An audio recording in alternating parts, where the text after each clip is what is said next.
So let's break down the corruption in the FDA real quick. Firstly, did you know that the FDA used to be an entirely taxpayer-funded entity, but now 75% of their budget for drug regulation comes directly from pharmaceutical companies? That's right, the FDA is funded by the manufacturers it regulates. They do not work for you. They work for pharma. Pre-COVID, this would be a conflict of interest, but in 2021's idiocracy, this is just called the scientific method. Secondly, I wouldn't be so fast to assume that just because the vaccine is FDA approved, that it's safe. To demonstrate what I mean by this, I'd like to tell you a story covered by the Los Angeles Times about a little drug called Rizulin. As I tell you this story, I invite you to replace the word Rizulin with COVID-19 vaccine because I'm sure you'll find the parallels uncanny. The rise and fall of the killer drug Rizulin. The suffering persisted for more than 2 years. Initially, there were 4 known victims, then 21, then 33, finally 63 confirmed fatalities. All the while, federal authorities watched, waited, and hoped the deaths would stop. It was not until a disparate collection of physicians inside the U.S. Food and Drug Administration waged a remarkable revolt that the agency was forced to reverse course. These physicians were dubbed the termites. Yeah, you heard that correctly. The people within the FDA who prioritized the health and safety of US citizens over the profits of pharma were called termites. How the termites prevailed in toppling Rizulin, a blockbuster diabetes drug that generated $2.1 billion in sales, illuminates one of the most important reversals in FDA history. A reconstruction of Rizulin's rise and fall shows that senior government officials repeatedly played down the drug's propensity to cause liver failure and death.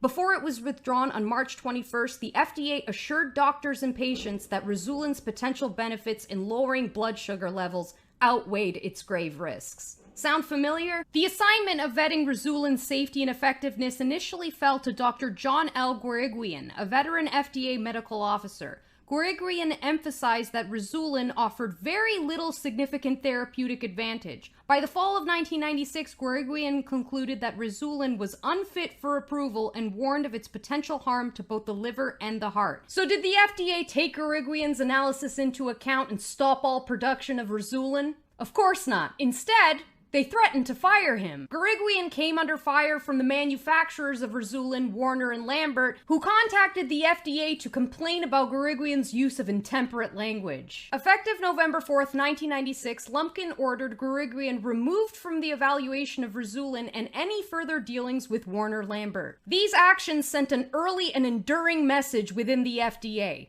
Challenging Rizulin was not without risk to one's career. So are the doctors and scientists who are speaking out against the COVID-19 vaccine really spreading misinformation? Or are they being silenced by their friends at Big Pharma? An estimated 430 or more Rizulin patients had suffered liver failure. Patients incurred 1,200 times more risk of liver failure by taking Rizulin. 1 of every 1,800 Rizulin patients could be expected to suffer liver failure, a far cry from the 1 in 100,000 risk espoused by the Warner-Lambert spokesman. Because adverse events from prescription drugs are reported voluntarily, typically by doctors and hospitals, Rizulin's estimated toll is perhaps 10 times higher, experts say.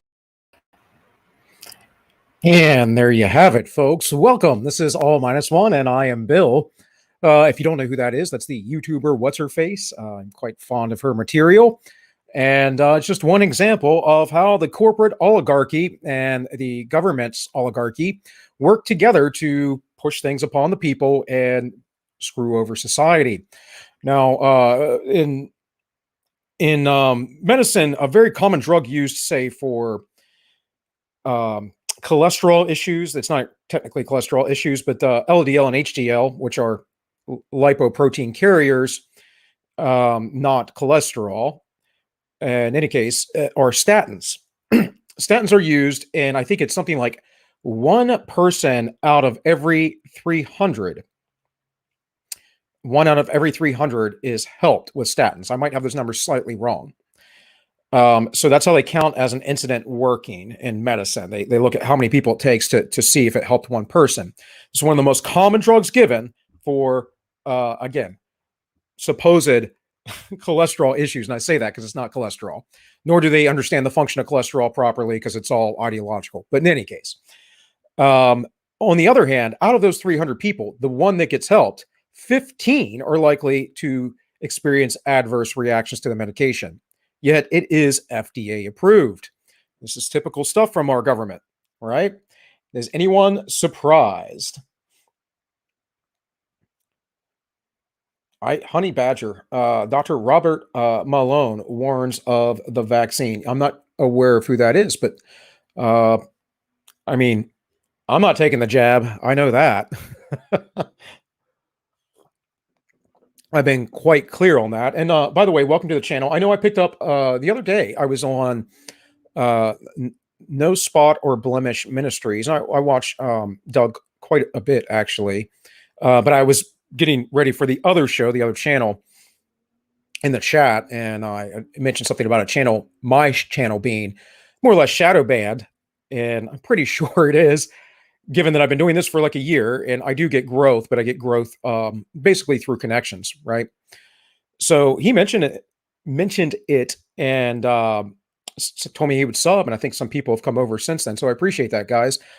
Generally, what I do here is approach things from a classically liberal, and I try to look at things from a first, second, and third century Christian perspective, because I'm very into the early church, and I think that the church is quite corrupted these days. So depending on what the topic is, I might talk more about Christianity. Sometimes I'm going to talk more about philosophy and society. But I do have lots of videos on the COOF. But recently I was on a strike for a video that I took down. That video that was taken down, I appealed. It was approved. The appeal was approved. So it was put back up. And within 4 days, they struck it again and they denied the appeal. That is on the same video. So I basically took down most of my COOF videos. If anyone is interested who hasn't been here, hasn't saw my catalog, or hasn't seen that I was talking about it, because I have been, guys. It's just I don't want to get my channel just nuked outright. I'll put them back up once that strike is cleared. In any case, you were hesitant about statins and liver damage. Yeah. Yeah, I mean, yeah, statins are not good for you. Low cholesterol is not good for you, guys. You get into the research. I'll be doing this every Tuesday for the next couple of weeks, by the way. We will talk about cholesterol. You get into the research, and you see that people that have low levels of cholesterol, actual cholesterol, not LDL and HDL, but actual cholesterol in their system, have lower life expectancies. Cholesterol makes up about 50% of all of your cell walls, every single one in your body. It's something that we need. Dietary cholesterol does not tend to affect the cholesterol in our body like they presume. It actually usually gets excreted through feces. But there's all kinds of stuff I can get into there. Today, we're going to talk about this. We're going to talk about 2 million government records exposed online and no-fly watch list, researcher says. Now, this is from CNET. I have several other articles here, but I'm actually going to bring up the guy that found this, online. But I just wanted to bring up some resources for you all to look up yourselves if you would wish. This is what I do. I'm not here to hold your hand. You must be adults and do this on your own. But I will point you in the right direction. And then CNET took it from Bleeping Computer, and it says secret terrorist watch list within 2 million records exposed online. This was from August 16th. Now, maybe you've heard of this, depending on how aware you are of things today.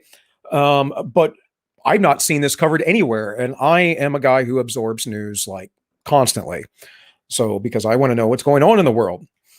I want to know so that I am prepared for what is to come. And, for the commandment that Christ gave to watch and to watch diligently for his return and the signs of his return, to not be sleeping on your post, if you would. So I'll just read the very beginning of this. We'll go over to the guy that wrote an article originally that broke the story. It says the secret terrorist watch list with 1.9 million records includes classified no-fly records was exposed on the internet. The list was left accessible on a Elasticsearch cluster that had no password on it, meaning nearly 2 million names of U.S. citizens that are suspected terrorists, according to the government, and most of this is probably bogus, right? Like, say, someone like Nick Fuentes. I don't agree with Nick on a lot of things. I know he's a controversial figure, but Nick Fuentes, I don't think is a terrorist, but he's on the no-fly list, right? If you don't know who he is, well, he's a pretty hardcore what they call groiper. So, in any case, millions of people on no-fly list and terror watch list exposed in July this year.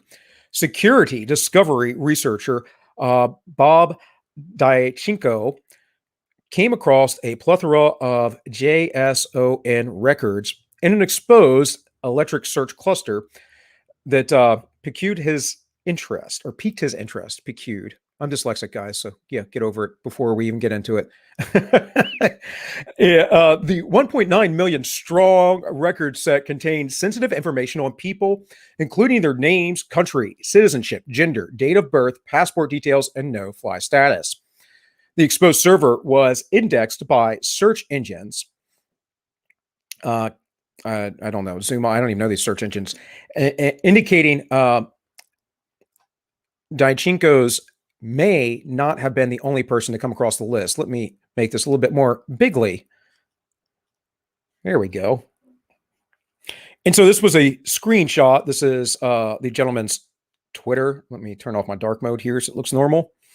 And he did get a hold of, I think, Homeland Security and reported this. So in this little picture here, it says the Terrorist Screening Center, a multiple agency center administered by the FBI, is the U.S. government's consolidated counterterrorism watch listing component and is responsible for the management and operation of the terrorist screening database, commonly known as the watch list. The watch list is a single database that contains sensitive national security and law enforcement information concerning the identities of those who are known or reasonably suspected of being involved in terrorist activities. The TSC used the watch list to support frontline screening agencies in positively identifying known or suspected terrorists who are attempting to obtain visas, enter the country, board an aircraft, or engage in other activities. So these are talking about foreign terrorists, of course. But we all know that supposedly it's white folks, it's liberty-minded folks, it's Republicans that are the real terrorist threat right now, at least according to the DHS. So that's not very good. The TSC is a vital part of the U.S. government counterterrorism early warning and interdiction network. And I would have to say, I doubt it, because I know how these systems work. I used to work for the federal government as in the military. I worked for county government for a long time at a sheriff's department. I have gotten the terrorist watch list, the screenings, the things that they tell you are insane. I've talked about it before on the show, but I don't know if you guys know the band ICP. Maybe you don't, maybe you do, whatever. There's, a rock rap group. They dress up like a bunch of clowns. And they have a cult following that follows them around to all their concerts. It's basically a bunch of people who are hippies, but instead of dressing like hippies, they dress like, I don't know, punk, goth, whatever, and clowns.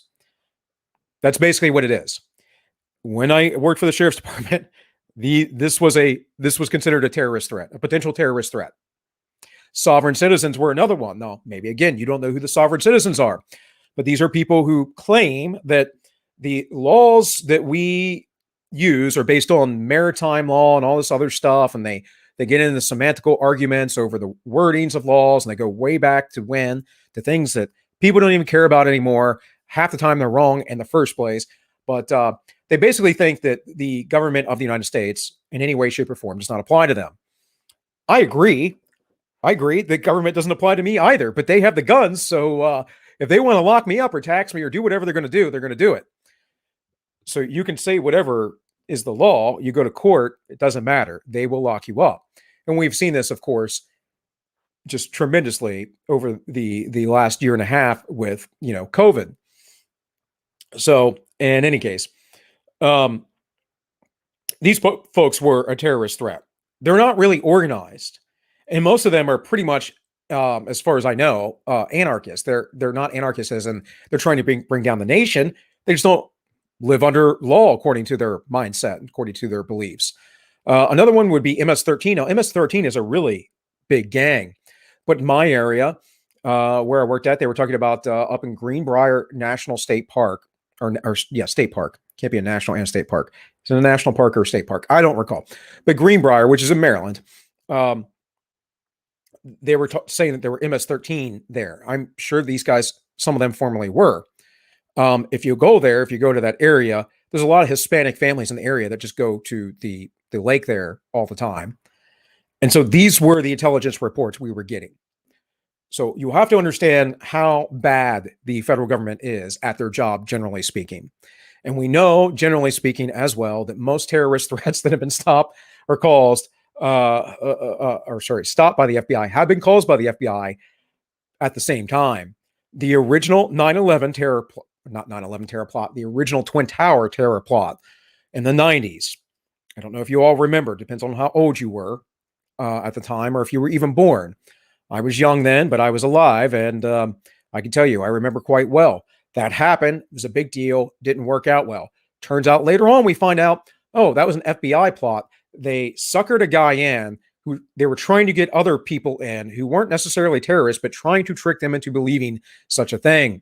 Of course, we all know the story of Ruby Ridge and Waco as well. And again, whatever those people were doing, that was their business. It doesn't mean I have to agree with everything that they were doing, but the government had no right to come in and murder them. And in Ruby Ridge, the guy lost his son and his wife. And I mean, it was horrible, all over sawing a shotgun off. It's absolutely absurd. So this is a big deal. And as we continue to become more and more authoritarian and people like zombies go along with it, these lists will continue to get generated. But also, why was this not secure? Well, let's read into it. Let's look at the story a little bit here. No, can't do dark mode on the LinkedIn. All right. So old Bob here wrote this up about what he found. He said, on July 19th, 2021, I discovered a terrorist watch list containing 1.9 million records online without a password or any other authentication required to access it. The watch list came from the Terrorist Screening Center, a multiple agency group administered by the FBI. The TSC maintains the country's no-fly list, which is a subset of the larger watch list. A typical record in the list contains a full name, citizenship, gender, date of birth, passport number, and no-fly indicator, and more. That's a good amount of information that shouldn't be out there on the internet randomly for, other reasons like potentially financial fraud. Good job there, feds.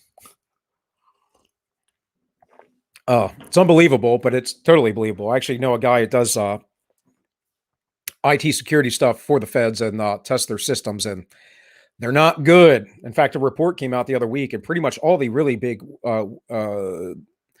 entities like the Pentagon and the IRS and I can't remember them all, but if most of them got a level C grade in their cybersecurity.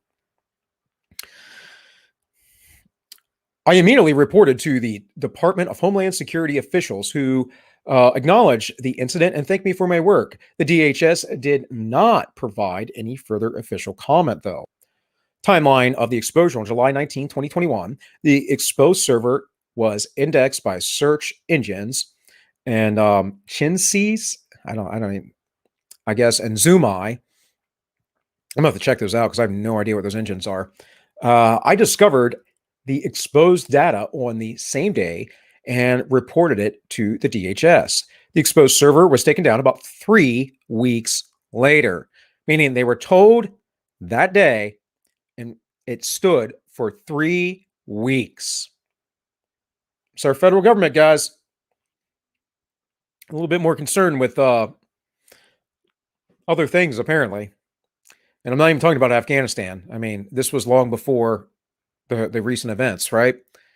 It's not clear why it took so long, and I don't know for sure whether any authorization or unauthorized parties accessed it. What data was exposed?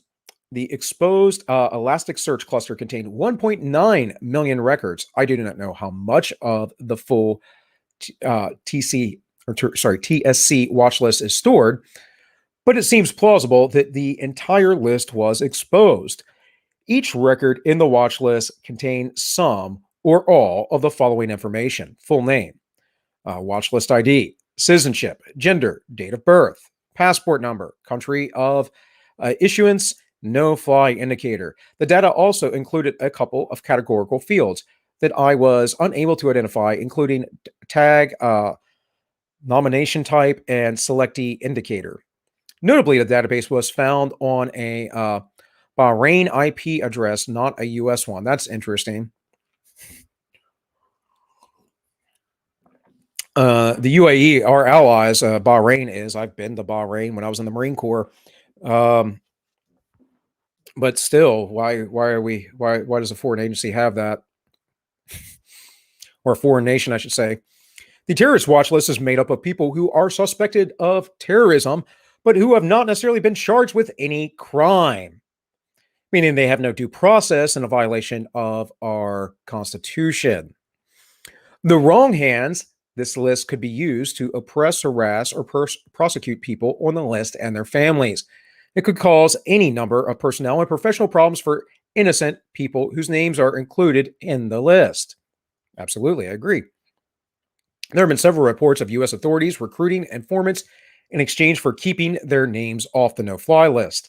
Some past or present informants identified could have been leaked. The Terrorist Screening Center was set up by the U.S. Federal Bureau of Investigation in 2003. And the FBI isn't a constitutional organization either, though. I mean, there's nothing in the Constitution to create a federal police force or investigative force. It's just not there. This was the brainchild of Teddy Roosevelt, if you didn't know, folks. And I think it was under Wilson that it got solidified. But yeah.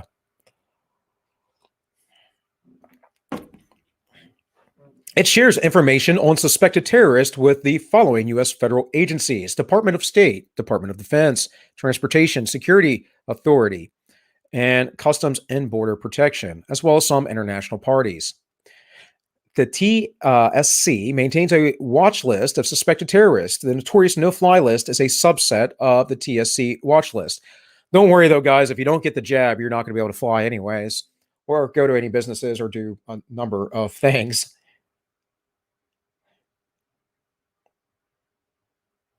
Oh, okay. I just looked over the comments real quick. Spook says, Robert Malone is the the guy who created the mRNA vaccines. Yeah, I've talked about this before over here. Basically, they're not supposed to be used the way they're being used. We have animal reservoirs. What's going to happen potentially is we're going to keep creating variants. But then it makes you think that, hey, maybe we're doing this on purpose. Maybe they want the variants. I mean, I got anti-commie over on the entropy. How bad are they? See Afghanistan Insta, how FBI does the plan. Okay, see in Whitmer. Yes. The whole Whitmer 5. Check D Live real quick. No one over there. I didn't say, guys, if you are new here, there is a entropy in the chat. I don't think I said. Maybe I did. Entropy listed in the link below in the description. There's an Entropy chat that's a different streaming source, but you can donate there. There's no cap for me to be monetized, and it's a free speech platform. So if you guys wish to support me and the channel here, you can do that over there. There's also PayPal in the description, Subscribestar. Hey, watching, like, sharing, subscribing, that is good enough for me. Let's see here. The watch list is supposed to be classified with access only granted to agencies and officials who are authorized to conduct terrorist screening in the course of their duties. Prior to 2015, the watch list was completely secret. No, it wasn't. I mean, people knew about it, but they pretended like it didn't exist. So then the U.S. changed its policy and began privately informing people in the U.S. who were added to the list, but people outside the country still often can't find out whether they're on the list until they try to board a plane, which is a shame. The TSC watch list is highly controversial. The ACLU, for example, has for many years fought against the use of secret government no-fly lists without due process. Well, yeah, because it's against our fundamental laws. But the federal government doesn't care about those laws. They do whatever they please. Now, if you violate the law, you will be prosecuted to the greatest extent. We have people that walk through the Capitol building and they were let in by police officers, little old ladies, and They are being prosecuted to the furthest extent of the law. Some of them are being locked up and held in solitary confinement and not allowed to talk to their lawyers. There's not a lot of people talking about that either in the mainstream media, though. Those people are just deplorables because they have the wrong politics. Why we reported this data incident. Our team works to scan the web for accessible databases that contain personal information. When it comes across exposed data, we investigate the nature of the information as well as who is responsible for it. We also determine who might be affected as a result of the exposure and the potential impact. Once we discover who the information belongs to, we immediately notify them of the leak so that data can be secured. Finally, we report the data exposure and an article like this one to help inform readers about this particular exposure. So there you go, guys. And again, I have two other articles here. Yep, if my mouse will work. There it is. And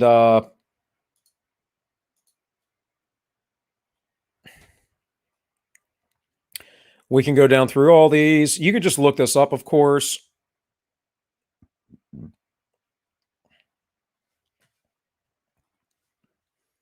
Here from CNET. So this had been breaking this past week. And again, there's not really been a lot of people I've seen talking about it or exposing it. But to the bigger issue here that I want to talk about is the federal government's incompetence and their corruption. They're just absolute, utter corruption. And I mean that. And right here from Project Veritas, we have, if you haven't seen this, this was released just the other day, of course, 2 days ago. We have a whistleblower talking about the DHS and how they deal with child sex trafficking. Hopefully you all will be able to hear this well. Let me know in the comments if the volume's not good. I'll see what I can do. He has 37 crimes against them, including at least 3 against a child, and he's still entered in the United States and working. Correct. What you're seeing here is the FBI gets notified that the Department of Health and Human Services received the fingerprints of an 18th Street gang member who was attempting or applying to become the sponsor for what's called a UHC. A UHC means unaccompanied alien child. We know what they're involved in, specifically sex trafficking, who's trying to become the sponsor for one of these children. Every single one of these transnational criminal organizations are involved in sex trafficking. Gang members sponsoring unaccompanied children, and no one blinks an eye. Correct. Children are the most vulnerable population of any society. So when you're sending kids to a place with no family, and the only possible family are these guardians that are known gang members, that's even more vulnerable. And if in that time you inform the U.S. government that you have some type of fear of that your life is in jeopardy, and you're put in what's called reasonable fear, and then ultimately called credible fear. Once you make that declaration of my life is in danger, I may be harmed if I'm returned home, you're taken off the watch list. And so that makes it the giant loophole. These are the people that are causing the danger in those foreign countries. That's why they're on the actual transnational organized crime watch list. So they are allowed to stay in the country while they wait their actual asylum claims. They will be able to file for what is called the employment authorization card.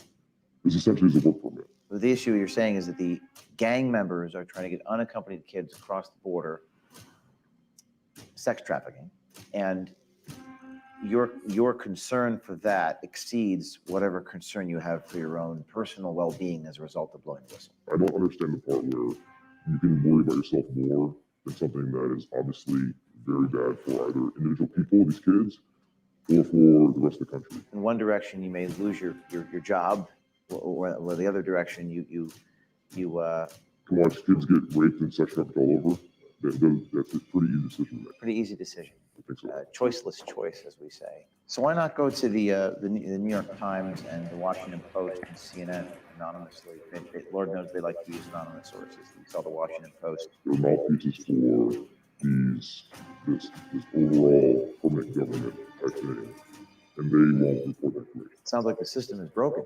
The system is broken, I think. Well, it's a pretty big loophole.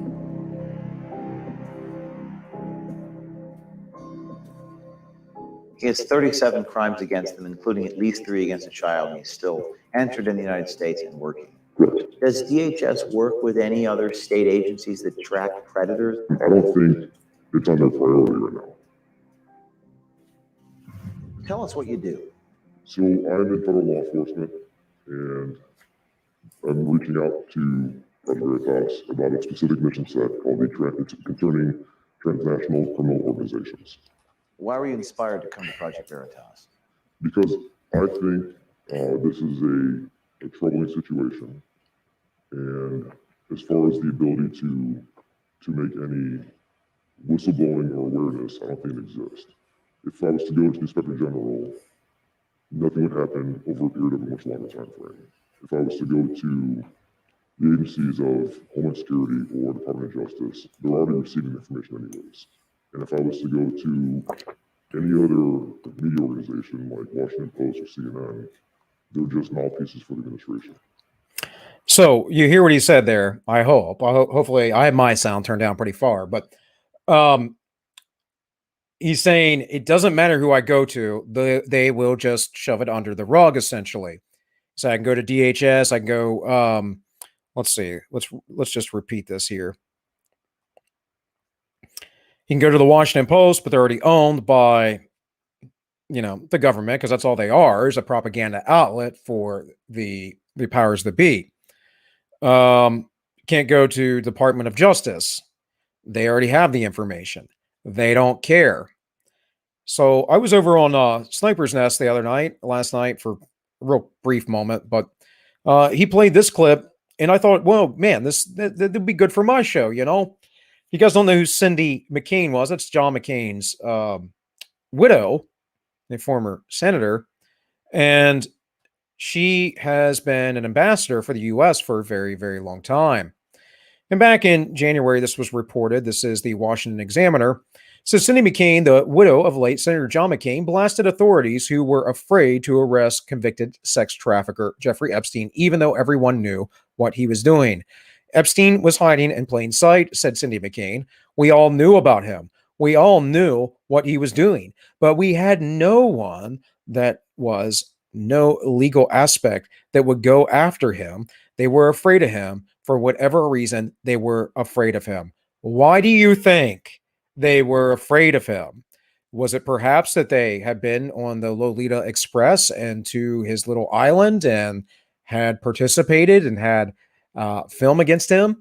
Is it perhaps that the Ghislaine Maxwell, his assistant or madam or whatever she was had a father in Mossad, and which has ties with other foreign nations? Mossad is Israeli, of course, but they have ties with other foreign nations. And that this was a way to manipulate people to get dirt on them. I don't know. We can all speculate about it, but either way, these people are immoral for not doing it. If you have information about someone doing something evil and you stand by, that makes you complicit in the action. Period. To at least, your very minimum responsibility is to say something. Just speak. Say, this is wrong. No. Quit. Why would you work for folks like that? Here's the video. And you know what to do when you see it. Very quickly, to bring it home, we're talking about the Jeffrey Epstein thing. He's in hell, I hope. I hope he's in hell right now. He deserves to be. A girl from my daughter's high school was one of his victims. That's how close to home it came to us, for us, on this. So I'm hoping that we get to discuss not only what it is, but where it is and why it is, and leave you with an action item when you leave here tonight. Excellent. As I understand. So I'm going to shoot straight. The perception between a lot of young people is that there is an untouchable ring of governmental and economic elites in this country that not only benefit, like she mentioned, but actively participate in sex trafficking. Jeffrey Epstein was an example. Robert Kraft was arrested not far from here on trafficking charges, and so we, in terms of this as a grassroots movement to push to combat against this issue, are these power players a priority for us right now? Can we even touch them, or is this a pipe dream that we need to address in the future somehow? No, it's like everything. It hides in plain sight. Epstein was hiding in plain sight. We all knew about him. We all knew what he was doing, but we had no one that was legal aspect that would go after him. They were afraid of him. For whatever reason, they were afraid of him. All of a sudden, someone said, BS, we're not afraid of you anymore, and what you're doing is not only wrong, it's illegal, it's, all those things. It's like a house of cards now. It's going to start tumbling, believe me. Well, that's just it. That is the problem. That's why no one could go after him. It would be a house of cards. I mean, it's the bottom line. It would be a house of cards because, well, there are too many powerful people, too many influential people who for years have lived in a separate class of legality. I mean, we now have 3 tiers of legality in the United States. Before, it was just the elites versus the citizens. Now it's the elites, and then it's the citizens who agree with the elites, and then the citizens who don't. And that's not good at all. And we're in very, very troublesome times, folks. So let's go back to this DHS whistleblower after that statement from Sidney McCain. Or Department of Justice, they're already receiving information anyways. And if I was to go to any other media organization like Washington Post or CNN, they're just mouthpieces for the administration. You say you've seen some troubling things. What are you referring to? Earlier this year, my friend and I had been talking about what we think is going to happen once the actual inauguration occurs. And we sit on different sides of the information flow. He's more of a day-to-day tactical information coming in, whereas my organization is more the end user of actual finished intelligence. And we were both able to see, though, the same circumstance regarding there's a change in actual political administration, not just like presidents, but in actual policy beliefs, as well as enforcement. And on top of that, you're getting a lot of COVID restrictions that are going to be easing. So we knew there'd be a lot of travel. So with those two like ingredients combining, we knew there'd be a pretty blatant run on the border. We didn't know how big, we didn't know when exactly occurring, but we knew there'd be a run on the border.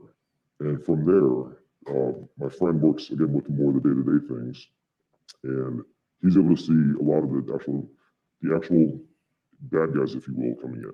And there's a loophole that is being utilized at DHS, we've learned? Well, it's a pretty big loophole. It doesn't involve just DHS. What we're talking about today are specific members of what are called transnational criminal organizations, or what's also called the TCO. You were placed on a watch list with certain specific information regarding you as well as your activity. So it's not just your name and date of birth. This will be your name, date of birth. There'll be biometric information as well, like fingerprints and facial photographs. So again, he's talking about a watch list, much like the one we were just looking at, right? To have shared information coming from foreign governments, specifically with transnational organized crime, or the TOC mission set, as it's called.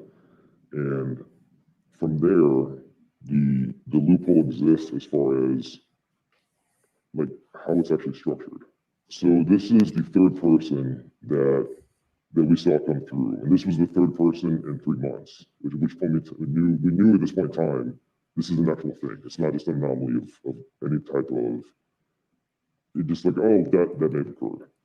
And what you're seeing here is the FBI gets notified that the Department of Health and Human Services received the fingerprints of an 18th Street gang member who was attempting or applying to become the sponsor. So let me back that up because it wasn't on screen long. So this gentleman is identified through law official investigations as a member of the 18th Street Gang. Members of the 18th Street Gang may be involved in serious transnational criminal activities, including drug trafficking, kidnapping, human smuggling, sex trafficking, murder, assassination, racketeering, blackmail, extortion, and immigration offenses. and he gets in with a loophole. Applying to become the sponsor for what's called a UAC. A UAC means unaccompanied alien child. We know what they're involved in, specifically sex trafficking, who's trying to become the sponsor for one of these children. So what you're saying is these people are allowed into the country even though they're known to be members of these violent groups? So when you come across illegally, you have no status, and you are what's called entry without inspection. At that point in time, you're basically always put into what's called a deportation process. It's not just an immediate, you're removed from the country, there's a process you go through. And if in that time you inform the US government that you have some type of fear of that your life is in jeopardy, or you'll be persecuted, or you may be tortured, you're taken out of that and you're put in what's called reasonable fear, and there's also one called credible fear. And in that process, instead of going before an immigration judge for like an asylum case, you are interviewed by an asylum officer, and then they make the determination based on basically what's provided from the alien to the asylum officer. The policy for these encounters with the full scope, because this is employed by like the whole of government. So this is not a DHS program or a Justice Department program. This is the whole of government. So again, this is part of the bureaucracy. I'm going to just stop it there. You guys, there's another 10 minutes of this. Go watch it yourself. Go check out anything else James releases. He does good work. And, this is important stuff to be exposing. He gets maligned in the media quite a bit, but the reality is he's giving it to you straight, guys. This stuff is the stuff that people were flipping out about on Twitter when Donald Trump said we have coyotes bringing children over, and people all over Twitter. This was in the presidential debate, that is the back against Joe Biden. You have people on Twitter going, "Oh, Donald Trump's so stupid. Imagine coyotes bringing children across the border." They thought he was talking about animals because they're not informed. And this is why I am not going to spend all my time trying to inform you about everything, because that's your responsibility, and you shouldn't obfuscate that. But I will point you in directions because maybe you don't know where to get certain information. But the big thing I wanted to talk about here today was not living the lies. And so we have to understand how broken our government is and how screwed up the system is if we want to stop living the lie. And we need to stop propping up and talking about how, well, the Republicans are the good guys and the Democrats are the bad guys. Most of the system are bad guys, folks, whether they know it or not. If you take a cop and he goes and he's told to do something that's unlawful and illegal or against the Constitution, which he swore to protect, I can promise you, everyone in law enforcement takes an oath to protect the Constitution. Everyone in the military does as well. And they arrest you, like say in these lockdown situations, or maybe not having a mask on or vax or whatever, like the whole Australian thing going on right now, because that country's insane. If they do that, they can say they're just following orders, but that's no different than what was given to people as a justification for the horrors of Nazi Germany. And it's no different than what happened when the Soviets came to power in Russia. That is the Bolsheviks, technically, the old Bolsheviks becoming the Soviet Union, or the Maoists and the Cultural Revolution and the people that they murdered, or the Khmer Rouge, or what the Rwandan genocide with the Tutsis and the Hutsus, or yeah, I think I got that right. But you get what I'm saying here. Like they were just doing what they were told. So if we're going to be objective, if we're going to be honest individuals, honest actors, we have to judge these things and look at them as, good or evil.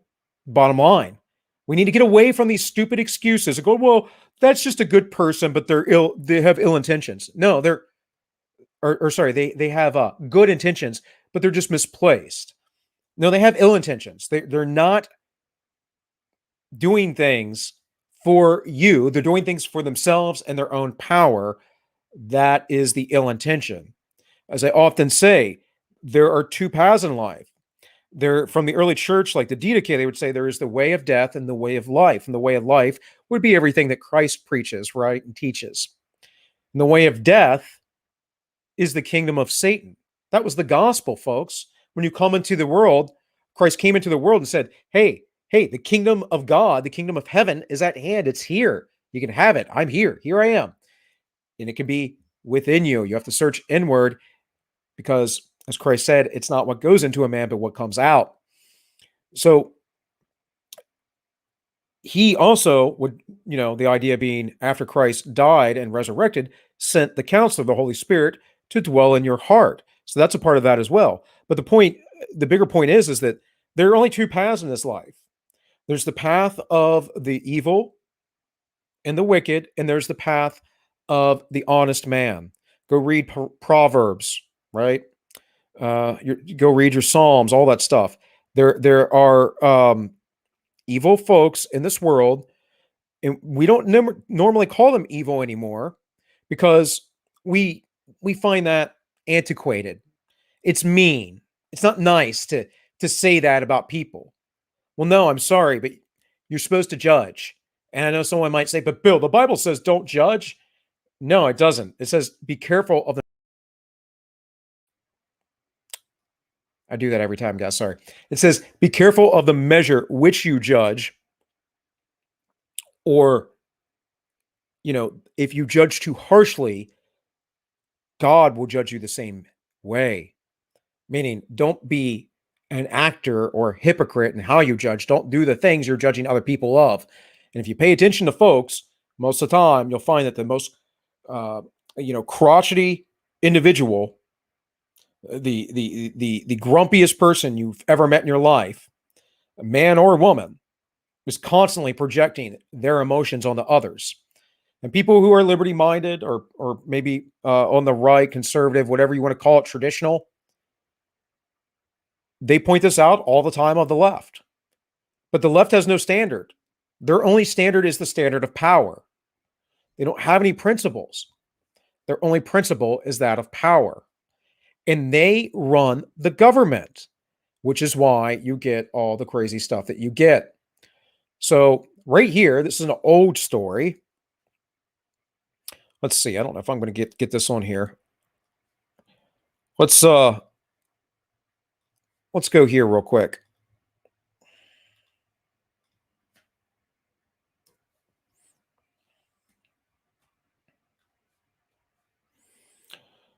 So this is quite an old story from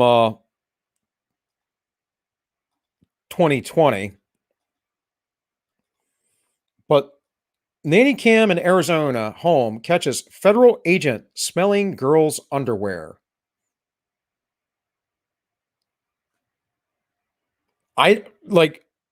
What?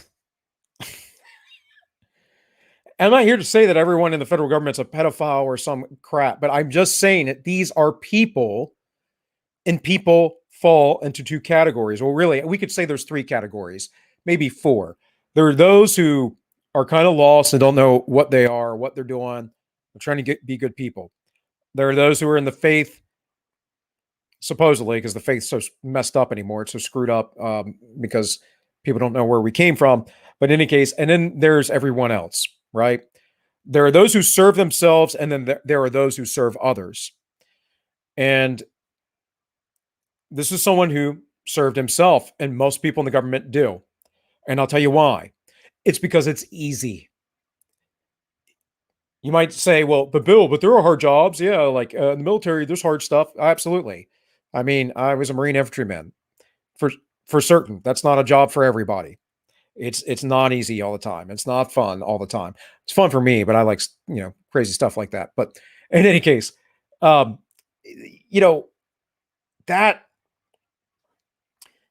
just one example. Start talking to people who work in all kinds of government bureaucratic organizations, federal government organizations. They don't do anything. They can almost never get fired. They have to be complete screw ups. They get paid, they get a steady paycheck. In this works just as well on the state and county levels as well. You're more likely to be able to be fired on a state or county level than the federal level. The bottom line is that you really, really, really have to be a screw up. You really do.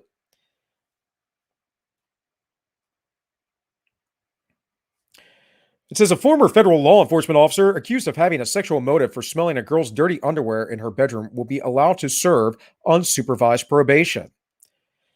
Deputy U.S. Marshal David Timothy Moon, 50, was touring a Phoenix home for sale last May. While his real estate agent was in another room, Moon went inside a 3-year-old girl's bedroom, according to the police. He focused on the laundry hamper in the corner. He dug through the dirty laundry and pulled out what appeared to be a pair of girls' underwear. So at least he wasn't on duty. But this is just insane.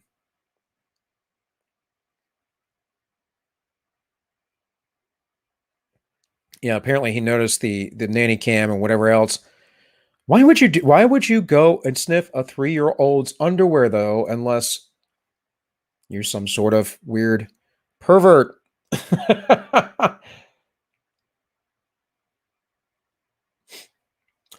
Judge not lest you be judged. Vengeance is mine, saith the Lord. If a man asks you for your shirt, give him a coat. And if he asks you to strike you on the face and turn the other cheek, absolutely.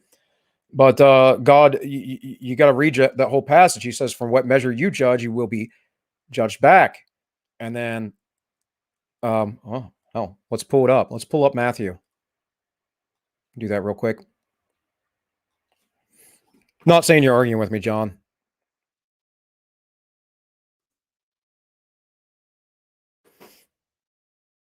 Go with the old NIV, even though I don't really like the NIV, but all of this is about being an actor. Don't pray like a hypocrite. For those that are praying in public, essentially, are pretending. Go into the inner room. Don't fast like a hypocrite. Don't go out and fast and be like, oh, I'm fasting. Oh, everyone feel bad for me. No, go about your day normally. Keep those things between you and God. That's what the lesson here is. Store up your treasures in heaven. Don't worry, because God will take care of you, right? Judging others. Do not judge, or you too will be judged. For in the same way you judge others, you will be judged. And with a measure you use, it will be measured back to you. The problem is, if you're just going with this first line, do not judge, then you're going to have a problem with 1 Corinthians, where Paul says, do you not know that you are to judge the entire world? You can't judge matters inside in your own church. The scriptures never say don't judge. They say be careful in the measure in which you judge with. And yes, don't be wrathful. Vengeance is the Lord's. And here he's talking about, look at the speck of sawdust in your brother's eye when you have a plank in your own. First, take the plank out of your own eye, and then you will see clearly to remove the speck from your brother's. So obviously you can remove the speck from your brother's eye, but don't be a pretender. Don't be a faker. You have, if you have a certain sin in your life you're struggling with, you need to go to the Lord and repent, right? But don't go to your neighbor, to your brother, to your sister, whoever it might be, to your parents, your friends, whatever it is. Don't go to them and say, you're doing this horrible thing when you yourself are guilty of it all of the time. That's what this is about. And of course, do not give. I like to talk about this a lot. Don't give your pearls or don't give things sacred to dogs or pearls to swine, because the idea is that, some people, they just won't hear you. In any case, so yeah, weird story. But my bigger point to all of this, to that story and whatever else, is that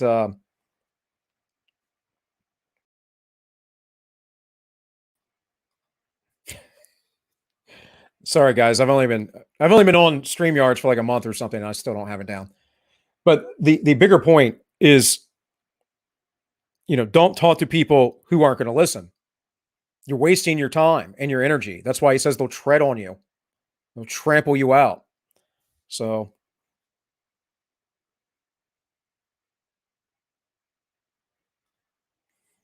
I'm really shy of anyone who says the word calls for us to fight against the fallen nature of the world. What do you mean? Like physically fight? because I don't advocate that at all. But I do understand self-defense, although I don't think Christ called for that, but not everyone's in the faith either. So there's that. And then I always say, you come mess with my family, my children. I don't know what I would do, but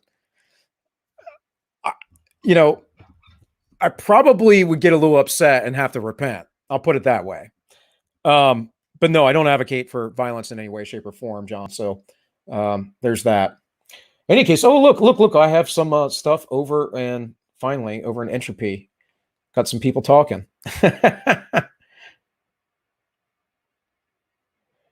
I asked Anti-Commie, because he commented on the YouTube, he said, you better dispense some red pills. I asked him if this was based and red pilled enough. And he said yes. I have to disagree about the silence is violence take you just put out, but yes, as a human, have a duty to protect others. Okay, I didn't say that though, Auntie. You know better. I'm not saying silence is violence. I'm saying if you see something, okay, man, look, you are morally wrong if you watch a woman get raped and you don't say anything. Maybe you can't intervene, but if you don't try and get cops or help, you're wrong. I'm sorry. That's not the same thing as silence is violence. So, but sure.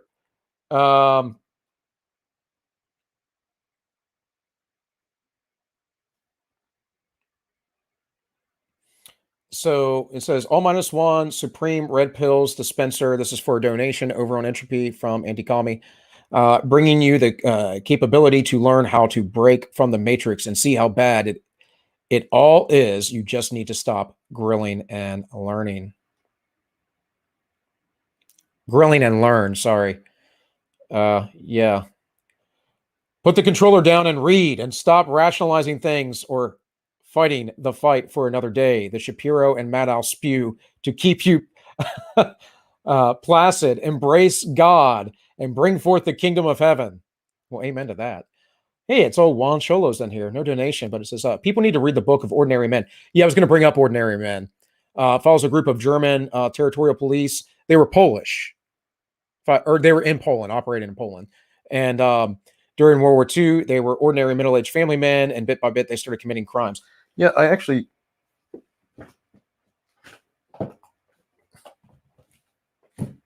No, but say I thought I had Ordinary Men up here somewhere, but it might have moved it, which happens.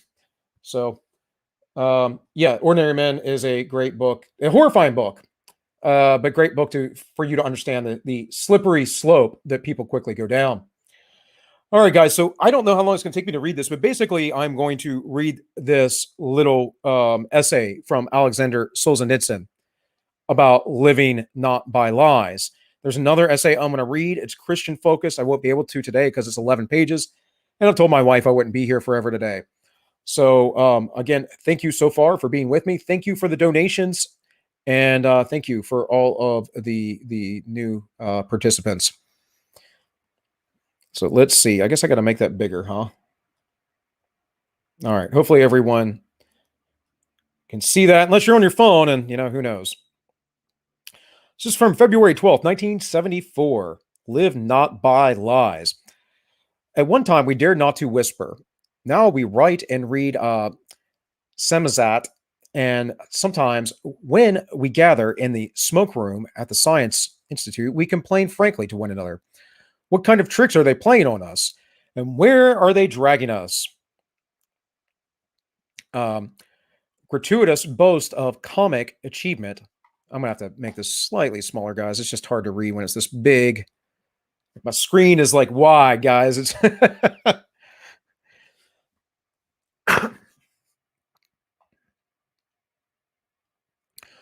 say gratuitous boasting of comic achievements while there is poverty and destruction at home, propping up remote uncivilized regimes, fanning up civil war, and we recklessly fostered Mao Zedong at our expense. If you guys didn't know, Solzhenitsyn is a Russian. So there's that. And it would be we who are sent to war against him and will have to go. Is there any way out? And they put on trial anybody they want, and they put sane people in asylums. Always they, and we are powerless. Sound familiar to anyone? Does anyone feel this way right now? Things have almost reached rock bottom. A universal spiritual death has already touched us all. The physical death will soon flare up and consume us both and our children. But as before, we still smile in a cowardly way and mumble with our tongues tied. But what we can do, what can we do to stop this? We haven't the strength. We have been so helplessly dehumanized that for today's modest ration of food, we are willing to abandon all our principles, our souls, and all the efforts of our predecessors, and all opportunities for our descendants. But just don't disturb our fragile existence. That's right. This is the same thing we're seeing today. Right? Don't disturb my existence. It doesn't matter how horrible the government's being and what it's doing. I'm not telling you to go try and destroy it. I'm telling you that you have to not comply with it. Those are two different things. Here's the one I will read probably next Thursday. Live Not by Lies, a manual for Christian dissents. But it's quite long. So again, we'll read it next week. But we'll read Solzhenitsyn's statement here because it is applicable to this very day and age. It says, we have been so helplessly dehumanized that for today's modest ration of food, we are willing to abandon all our principles, our souls, and all the efforts of our predecessors and all opportunities for our descendants. But just don't disturb our fragile existence. We lack staunchness, pride, and enthusiasm. We don't even fear universal nuclear war death, and we don't fear a third world war. We have already taken refuge in services. We just fear acts of civil courage. We fear only to lag behind the herd and to take a step alone and to suddenly find ourselves without white bread, without heating gas, and without a Moscow registration. Because they can cut off all of those things from you. And our government doesn't operate much differently. I'm going to show you this real quick, and then we'll continue to read from NTD News.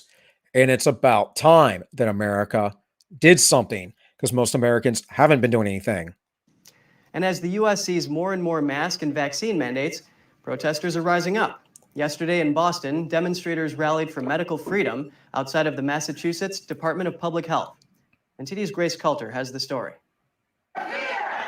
Supporters of medical freedom rallied in downtown Boston, marching to the Department of Public Health. They protested on Tuesday and Wednesday as the state's Board of Education voted to mandate masks for students without public comment. The protesters say people should be responsible for their own health and parents of their children's, not the government. We have a lot of families that want masks and a lot of families that don't, and the most equitable thing would be just to let parents choose for themselves and their own families and what's best for their children. Some protesters said they're concerned about what effect masks will have on their children's educational and psychological development. Our teachers need to have the freedom to take off their mask. How do you teach a child? I have a 4-year-old son. How do you teach him his ABCs if he can't see your face? These kids are being ostracized. They're being told that they're diseased. They're being told that they're carrying disease, that they're going to be killing people. What kind of psychological damage is this doing to our children? For generation to come, this is going to be playing out. I'm a mother. I'm a grandmother. I have to watch my grandchildren go through this. This is not okay. This protester said mask mandates for children are more ideological than scientific. Nobody's looking at the actual science. They're believing the scientists like they're God. It's our new religion. And I am not going to be part of this new religion. While some think the mandates are based on control rather than scientific evidence. They don't want you to be able to make your own choice. They don't want you to be able to vote on these decisions. They want to suppress you. We can see it. We have seen this before. History will not repeat itself in America. So, guys, that's a small group, mind you. And most of you that watch regularly know my position. I'm not into protesting like that. I think it's pretty pointless. And in fact, I think if the mainstream media wants to uh, if they want to demonize you, they will. But it's something. It's something. At least somebody is getting out there and standing up, because we've had very, very little of it, even though we've had all the Black Lives Matter nonsense and Antifa nonsense, right? And the media is like, fine with that. Yeah, go burn down cities. Go burn everything down and destroy it. It's mostly peaceful. What's it say? In Kenosha, they shut down the school board meeting. They were going to vote on mask mandates. Yeah, I'm sure. And again, this is simply them exercising their power and authority over you, which is why you need to be independent and aware and start making plays for yourself, your family, whatever else, to get yourself secure away from cities if you need to be away from cities, but out on your own and sustainable. And sustainable, most likely, like I said, in a community, like I've said often, because this is what I want to do. And many other people I talk with here online is having our own communities. Like, it used to be people would build their own little communities. Everyone knew everybody. They all went to the same church generally. They supported each other, everyone in certain skills. And, there might be one blacksmith in town. There might be one carpenter, one cobbler, etc., etc. And these are skills that are passed on through generations. Sometimes, you have multiple children. Sometimes some of those generations go and do different things. That's fine. But we need to get away from this big top-down control, because that is the problem. There is no accountability with that kind of scaling, the kind of scaling that we have now with a country of 300, and let's assume that we have this many people with illegal immigration, 350 million folks in it. And I'm pretty sure it's at least that, since our numbers say 330 of legal folks, and they've been poured in since the 1970s. So again, I'm pretty sure there's at least 350 million folks in the United States. I don't know how you expect a very small governing body to control all that. It's not possible. We need to separate. We need to balkanize. There's lots of stuff that needs to happen. And again, I'm not calling for any war or anything. I don't want that. I'm a veteran. I know the horrors of war. Fortunately, my time in warfare was not bad, but I know I have good friends that have had worse times of it. And I don't want anyone to suffer those things. And we're about to see a lot of things. And Kabul today, they took over the airport. People are being injured. There was a bombing. People will be murdered. We might have a huge hostage situation coming up with, 10,000 Americans or so, or Afghanis who helped Americans. In any case, let's get back to the text here. It says, we have been indoctrinated in political courses, and in just the same way was fostered the idea to live comfortably, and all will be well for the rest of our lives. You can't escape your environment and social conditions. Everyday life defines consciousness. What does it have to do with us? We can't do anything about it. But we can everything. We can everything. But we lie to ourselves for assurance. Yes. Most people lie to themselves about everything, including obese people going, I don't eat all the time. I used to train people on the side for a living, folks. Like I had the search and stuff. I'm just saying, I would go into work with people who were obese, who ate every 15 minutes, and they would tell me, I don't even eat that much. I eat really healthy, while I watch them eating Snickers bars, 5 times a day. No, you don't. People lie to themselves. You need to stop that. You have to be extremely, absurdly honest with yourself. You should count all of your weaknesses, know what they are, be open about them, and shore them up, strengthen them. And any strengths you have, don't talk about, generally. Let them lie. Let them be. And it is not they who are to blame for everything. We ourselves, only we. One can object. Gags have been stuffed into the mouths. Nobody wants to listen to us and nobody asks us. How can we force them to listen? It is impossible to change their minds. It actually is impossible to change folks' minds. They have to come to conclusions themselves. Again, that goes back to that principle of casting pearls before swine that Christ said. It would be natural to vote them out of office, but there are no elections in our country. In the West, people know about strikes and protest demonstrations, but we are too oppressed, and it is a horrible prospect for us. How can one suddenly renounce a job and take to the streets? Yet the other fatal paths probed during the past century by our bitter Russian history are, nevertheless, not for us, and truly we don't need them. Now that the Axis have done their work, when everything which was shown has spouted anew, we can see that the young, presumptuous people who thought they would make out country just and happy through terror, bloody rebellion, and civil war were themselves misled. No, I mean, but that's the thing, and that's what we're seeing now, right? We have people on whatever sides of political spectrum, however you want to name it, the right and the left, but you have people, the extremists like Antifa, who are willingly ready to do violence, and you have people on the right. You have people like the Patriot Prayer Group, the Proud Boys, whatever else. They're not looking for fights, but they will get into a fight. So, or seemingly they're not looking for fights.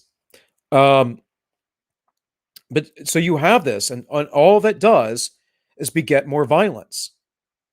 You know, the night before the whole Kenosha Kyle thing happened, I said that was going to happen, and sure enough,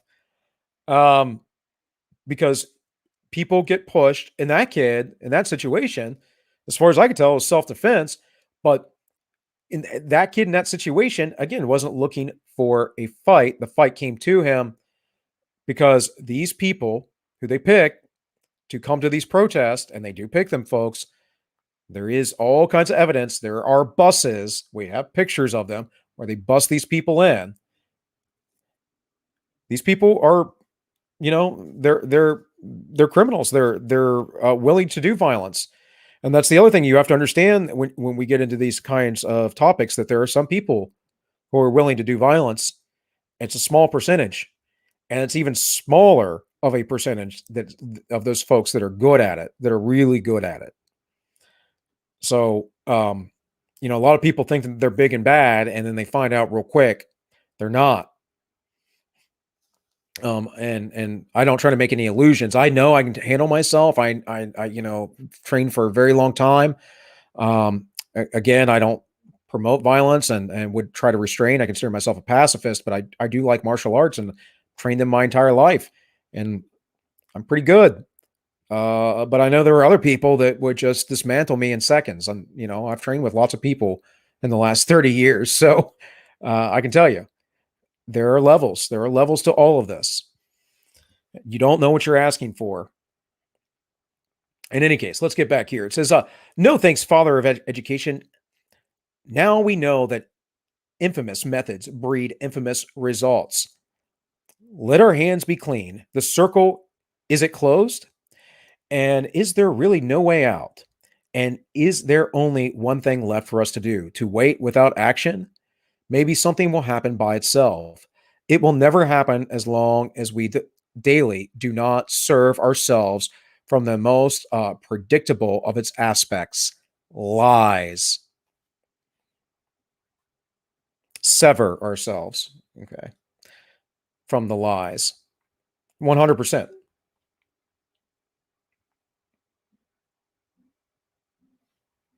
Auntie says he helped organize the Kenosha car. Hey, that's cool, man. Let's see. Do I have anything else here on Entropy? Architect of Fate? Yeah.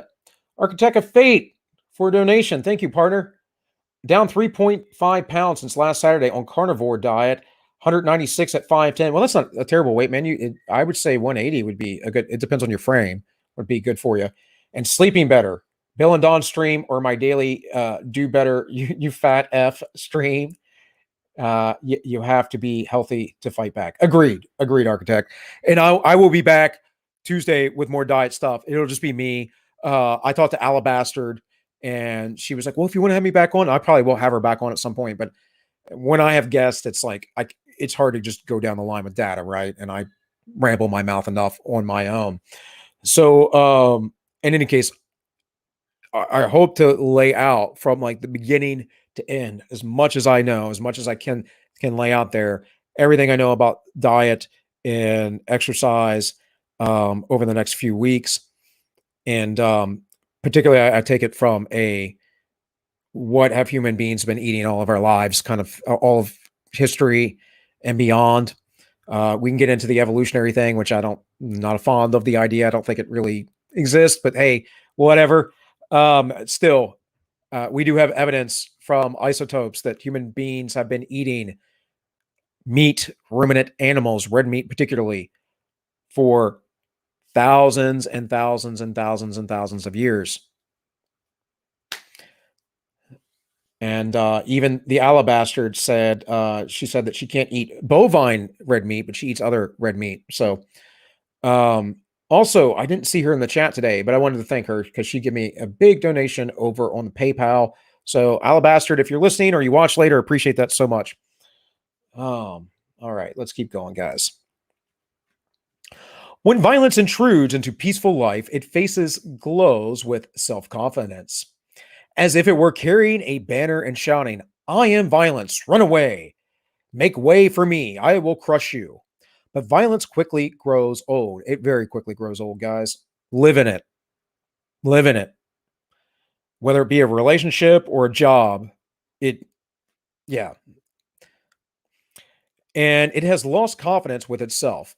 And in order to maintain a respectable face, it summons falsehoods as its ally. Since violence lays its ponderous paw not every day and not on every shoulder, it demands from us only obedience to lies and daily participation in lies, as loyalty lies in that. I'll tell you another thing about violence. A lot of people who are not good at violence, who are just maybe bigger or stronger generally, but willing to use it, are often the ones who are wielding it. And most people are kowtowing to them. If you stand up to them, even if you just turn the other cheek in a Christian manner, they will often back down. 100%. I worked in a jail for 13 years, guys, and I am not a big guy. I'm 150 pounds right now. The majority of the time I worked there, I was probably 140 pounds because I'm not a big guy. And not every inmate, but a lot of inmates were scared of me. And there's a reason for that. Some of it was rumors, but you develop a reputation. And it's not like I never ever gone overboard with somebody in use of force, but just saying, they respected, even though I'm a little guy, my ability to do violence efficiently and well. And in that case, it's usually just, holding a guy down, cuffing them, that kind of stuff. You have backup, whatever else, but still, you got to understand this. And the simplest and most accessible key to our self-negligent liberation lies right here: personal non-participation in lies. Though lies conceal everything, though lies embrace everything, not with any help from me. This opens a breach in the imaginary encirclement caused by our inaction. It is the easiest thing for us, but the most devastating for the lies. Because when people renounce lies, it simply cuts short their existence. Like an infection, they can exist only in a living organism. Stop telling the lie. Stop living it, even around your family and friends. And I know how hard that is. And I know some of those people are swine. You just can't catch your pearls. I get it. It's difficult, but it's the other things. It's the daily living. It's the little things that you can say, the random people out on the street, how you approach them when you're in the grocery store, Walmart, whatever it might be. Stop living these lies. I don't know how many times over the course of the pandemic I talked to people in the store or at the gas station, whether it just be the attendant or not, and gave them my opinion. And some of them were more worried about the coof than others. But, you know, had one guy that was a complete weirdo and tried, kind of got triggered and went off on me. A gas station attendant was like, my father works in this stuff and he does. And it's like, dude, I go through the data all the time. Like, I go through the data, I put it up on videos. This is not something you need to be worried about. You're freaking out because basically you're a little boy who's never grown up. You need your mommy and daddy to take care of you. You call them the government, and you're not an adult. Adults know that we're mortal. Adults understand that there are risks in life. You know, and as I say often, memento mori, remember you shall die. It will happen, folks. I promise you. I don't think that we're gonna come up and, you know, I know there's a bunch of futurists that believe that we're gonna come up with some sort of pill or drug or, you know, injection or therapy of some sort where we get to live forever. I don't buy it. Not gonna happen. We do not exhort ourselves. We have not sufficiently matured to march into the squares and shout the truth out loud or to express aloud what we think. It's not necessary. It's dangerous. But let us refuse to say that which we do not think. This is our path, the easiest and most accessible one, which takes into account our inherent cowardice, already well rooted. And it is much easier. It's dangerous even to say this than the sort of civil disobedience which Gandhi advocated. Amen. And you know where Martin Luther King got his civil disobedience from, his peaceful civil disobedience? He got it from Gandhi. You know where Gandhi got it from? He got it from Christ. Our path is to walk away from the gangrenous boundary. If we did not paste together the dead bones and scales of ideology, if we did not sew together the rotting rags, we would be astonished how quickly the lies would be rendered helpless and subdued. And in the end, this was written in 74, but in the early 90s, when the Soviet Union fell, this is exactly what happened. Everyone stopped living the lie. The military said, we're not going to do anything. People walked out of their homes, and the government collapsed overnight, completely peacefully, after a century of horror. I don't want the Western world or the United States to go through a century of horror. I don't want my 17-year-old daughter to experience this, and I don't want my newborn daughter, who is 9 weeks old, to experience this in her lifetime. But it might be the case because not enough of you out there will live the truth. You'll go along with the lie. You won't look into it. You won't live your life purposefully. That which should be naked would then really appear naked before the whole world. So in our timidity, let each of us make a choice, whether to remain a conscious servant of falsehood, of course. It is not out of inclination, but to feed one's family, that one raises his children in the spirit of lies, or to shrug off the lies and become an honest man worthy of respect both by one's children and contemporaries. Yes, you are breeding more participation into the system when you are teaching your children the lies. And I know some people are so programmed, they don't even know that the lies are lies and they think that that's reality. I get it. Again, those are the swine. You can't talk to them. They are the ideologues. They are possessed by their ideals. Speaking of racism, says you need to have more kids. Working on it, buddy. I mean, we just popped out one, so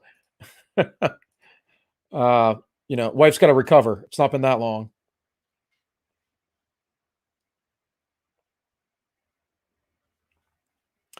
All right, sorry guys, just checking my chat real quick here.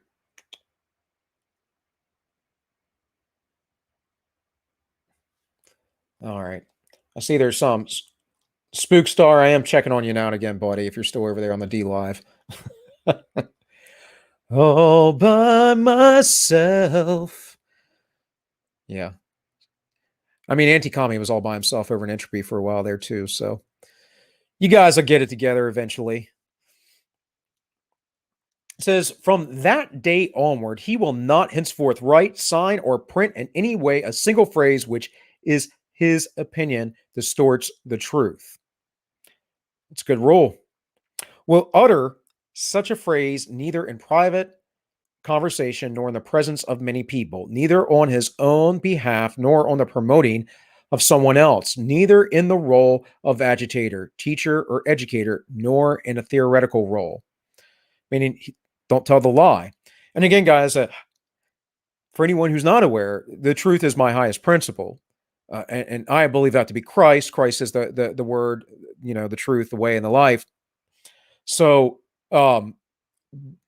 he's the purpose, the logos of existence. But if you don't have that, you might be confused about the truth. We can get into the theological stuff another time more deeply. But if you are a Christian and you're not seeking the truth actively, and you're not trying to live the truth in everything that you do, you have a relationship problem with Christ. I can tell you right now, you do. And you need to fix that. Will not depict, foster, or broadcast a single idea in which he sees as false or a distortion of the truth, whether it be painting, sculpture, photography, technical science, or music. Will not cite out of context, either orally or written, a single quotation so as to please someone, to feather his own nest, to achieve success in his own work, if he does not share completely the idea which is quoted, or if he does not accurately reflect the matter at issue. He will not allow himself to be compelled to attend demonstrations or meetings if they are contrary to his desire or will. This applies to work. If you are doing things at work that you do not agree with, then you are violating your own individual moral ethical code. And you're being dishonest to yourself. You're not honoring yourself.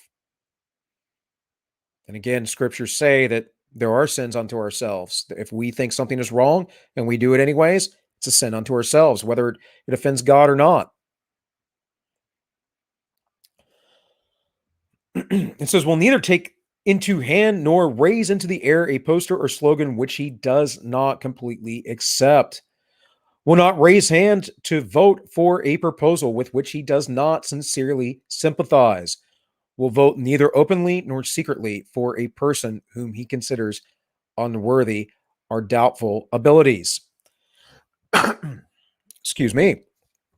Will not allow himself to be dragged to a meeting where he can be expected a force of distorted discussion of question. Like if you need to take, CRT critical race theory classes, right? You're going to be in a CRT class and they're going to tell you because you're white, you're a racist bigot. Why are you going to that? Why are you complying? You're complying with evil. You're being complicit. And again, this isn't silence is violence thing, right? I know Anti-Commie, you brought that up earlier. I get it. Oh, I might get in trouble with my job. Sorry, you might have to get in trouble with your job. And I'm not saying this hypocritically, guys. I've done this. I did this in the Marine Corps. I passed up not a promotion, but a billet temporarily. A few months later, I got promoted anyways. And so I got the billet, but because they tried to put me in a position that I was like, no, this isn't right. This isn't, you guys just pop this on me, whatever. Literally where I had to go through this board after I'd been out all night. I wasn't drinking or anything. I wasn't old enough to drink yet, but I just been out all night and it was a Saturday morning and they tried to wake me up and I was on liberty. And I was like, no, screw you. And they're like, if you don't do this, you're going to be in so much trouble. And I was like, I don't care. I'm on liberty. If I wasn't here, if I went home, you guys wouldn't be able to do this right now. So no. And so as someone senior in that, at the time in that unit, they they then gave me a roving post, which I normally wouldn't have worked, for like a week, and I was like, okay. It's like, it's like, oh, big bad punishment. I had to walk for 8 hours. I mean, so what? Anyways, and then like I said, I got like a month later, I did the board thing anyways, and I got a promotion. So I would either way they would have put me in that billet one way or another. So but I wasn't going to do it their way because I didn't think it was ethical. I didn't think it was right, and I wasn't about to make a fool of myself. And yeah. It's like, I don't care. I will die on hills. And people don't do that anymore. Will immediately walk out of a meeting, session, lecture, performance, or film showing if he hears a speaker tells a lie, purvey ideological nonsense or shameless propaganda. I don't know if that's helpful, but I get it. And the only reason why I don't know if that's helpful is because no one knows why you're leaving. But I get the sentiment that Solzhenitsyn's trying to point out here. Will not subscribe or buy a newspaper or magazine in which information is distorted and primarily facts are concealed. That's a big one. Don't get the Washington Post or New York Times, folks. Do not get them. They put out all kinds of propaganda. Don't watch CNN, MSNBC, even Fox News. I mean, they're right sometimes, but they're still propaganda. Legacy media isn't meant to inform you. It's meant to control you. Of course, we have not listened all of the possible and necessary deviations from falsehoods. But a person who purifies himself will easily distinguish other instances with his purified outlook. No, it will not be the same with everyone at first. Some at first will lose their jobs. For young people who want to live in truth, this will in the beginning complicate their young lives very much because the required recitations are stuffed with lies and is necessary to make a choice. But there are loopholes for anybody who wants to be honest. On any given day, one of us will be confronted with at least one of the above mentioned choices, even in the most secure of technical sciences, either truth or falsehood, towards spiritual independence or towards spiritual servitude. Amen. Exactly. It's exactly what it is. You live as an honest man and you are free. You live as a dishonest man and you are a slave.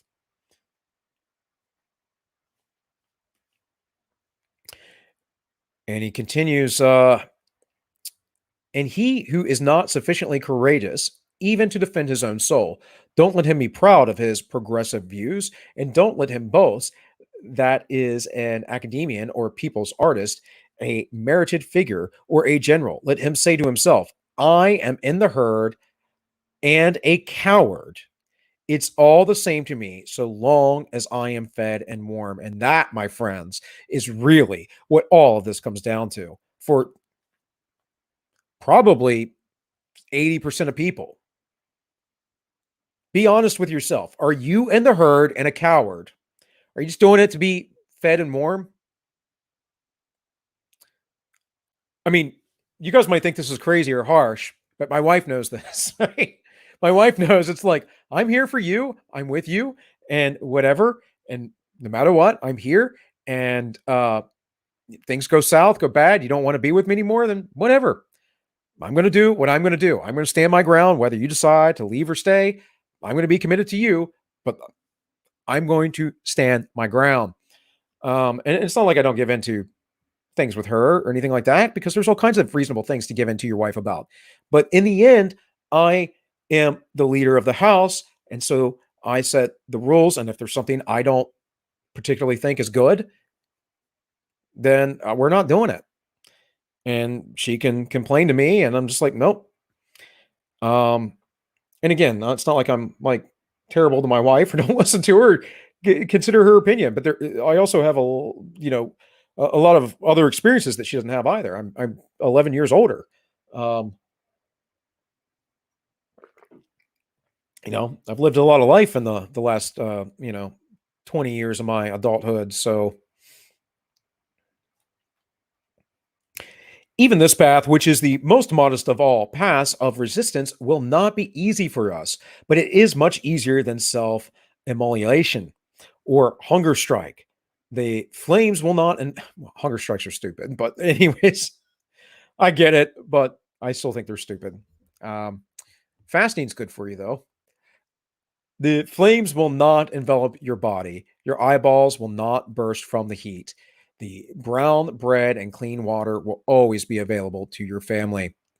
A great people of Europe, the Czechoslovakians, whom we betrayed and deceived, haven't they shown us how a vulnerable breast can stand up even against tanks if there is a worthy heart within it? You say it will not be easy, but it will be the easiest of all possible resources. It will not be an easy choice for a body, but it is the only one for a soul. That's right. And back to Matthew in chapter 5, Christ says, don't worry about the person that can, condemn you to judgment and destroy your body, but be concerned about the one who can destroy your body and soul. He's talking about God and Christ himself, and that people can do whatever they want to you in this world, but in the world to come, there is a reward. Be more concerned about that, because with rewards also come punishments.